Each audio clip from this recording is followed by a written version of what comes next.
Hello மக்களே, this is Tamilselvan. Welcome to the channel Chatway. கவிஞர் வைரமுத்து அவர்களுக்கு ஞானபீடம் விருது. கடந்த ஒரு வாரமாகவே இந்த செய்திகள் நம்ம நிறைய பார்த்துருப்போம். சாகித்ய அகாடமி விருது கேள்விப்பட்டிருக்கோம். இது என்ன ஞானபீடம் விருது? சாகித்ய அகாடமி விட இது என்ன பெரிய விருதா இப்படின்னு பலருக்கும் நிறைய சந்தேகங்கள் இருக்கு. ஆமாம், ஞானபீடம் விருதுங்கிறது சாகித்ய அகாடமி விட ஒரு மிக உயரிய விருது தான். ஒரு எழுத்தாளனுக்கு கிடைக்கக்கூடிய மிக உயரிய விருதுன்னு கூட சொல்லலாம். இந்திய இலக்கியத்தின் நோபல் அப்படின்னும் இது சொல்லப்படுது.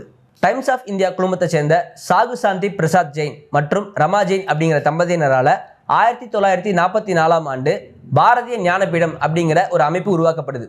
அடுத்து அதை தொடர்ந்து 1961 ஆண்டுல இந்தியா முழுக்க சிறந்து விளங்கக்கூடிய இலக்கியம் மற்றும் எழுத்தாளர்களுக்கு ஒரு உயரிய விருதா நம்ம அமைப்பின் மூலியமா ஒன்று வழங்கலாம் அப்படின்னு முடிவு செய்யறாங்க. முடிவு செஞ்ச பிறகு உடனே வழங்கிட முடியுமா? அதற்காக ஒரு குழு அமைக்கிறாங்க. அந்த குழு 2-3 ஆண்டுகள் இந்தியா முழுக்க உள்ள சிறந்த நாவல்களை தேர்வு செய்கிறாங்க. 1965 ஆண்டு மலையாளத்தை சேர்ந்த எழுத்தாளர் திரு ஜி சங்கர குரூப் அப்படிங்கிறவர் தன்னோட ஓடக்குழல் அப்படிங்கிற கவிதை தொகுப்புக்காக முதல் முறையா இந்த ஞானபீடம் அப்படிங்கிற விருதை பெற்றார். இந்த விருது கூட 11 லட்சம் ரூபாய் பரிசு தொகையும் ஒரு கலைமகள் வெண்கல சிலையும். அந்த கலைமகள் வெண்கல சிலையில என்ன சிறப்புனா, அந்த சிலை 11ஆம் நூற்றாண்டை சேர்ந்த ஒரு பழைய சிலையோட மாதிரி வடிவம் தான் அந்த சிலை. அதோட ஒரு பத்திர பாராட்டு. இந்த விருதுக்கு தமிழர்களோட பங்களிப்பு என்னன்னு சொல்லி பார்த்தோம்னா, 1975 ஆண்டு சித்திரப்பாவை அப்படிங்கிற நாவலுக்காக எழுத்தாளர் அகிலனுக்கு இந்த விருது வழங்கப்பட்டது. இதில் எப்படி ஒரு நாவலுக்கு மையப்படுத்தி இந்த விருது வழங்கப்பட்டதோ, அதன் பிறகு 1982 ஆண்டுக்கு பிறகு தன்னோட அதாவது ஒரு எழுத்தாளரோட ஒட்டுமொத்த பங்களிப்பையும் ஒரு அளவுகோலாக வச்சு தேர்ந்தெடுக்க ஆரம்பித்தாங்க. அந்த அடிப்படையில் சில ஆண்டுகள் கழித்து 2002 ஆண்டு எழுத்தாளர் ஜெயகாந்தன் அவர்கள் இந்த விருதை வென்றார்.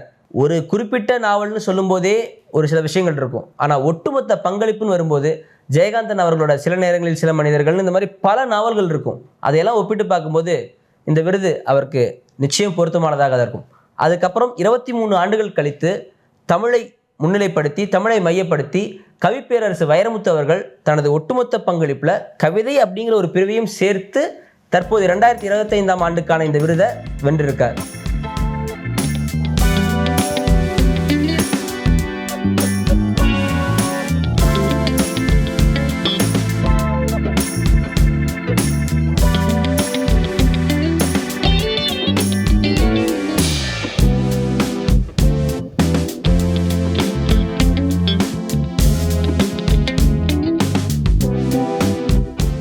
தமிழர்களை தொடர்ந்து அடுத்து இந்த விருதில் பெண்களோட பங்களிப்பு என்னன்னு சொல்லி பார்த்தோம்னா, 1976 ஆண்டு பெங்காலியை சேர்ந்த பெண் எழுத்தாளர் ஆஷா பூர்ணா தேவி அப்படிங்கிறவங்க பிரதம் பிரதிஸ்ருதி அப்படிங்கிற படைப்புக்காக இந்த விருதை பெற்றிருக்காங்க.